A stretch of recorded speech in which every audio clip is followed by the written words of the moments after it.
Drevni željezni stup. Jedna od glavnih atrakcija glavnog grada Indije. Stup je napravljen prije 1600 godina, ali ne hrđa. Kako su drevni metalurzi prije 16 stoljeća dobivali nehrđajući legur, ostaje misterij.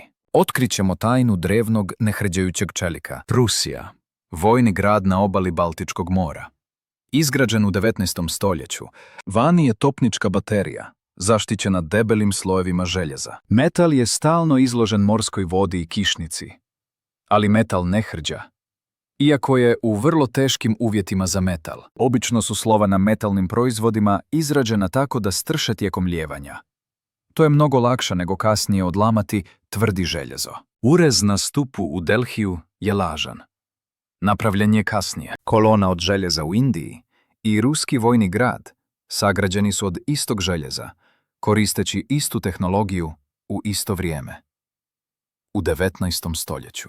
Točan je bio datum izgradnje tvrđave i željezna stupica pripisana je dobi od 1,5 tisućljeća. Ovo je tajna drevne tehnologije nehrđajućeg željeza.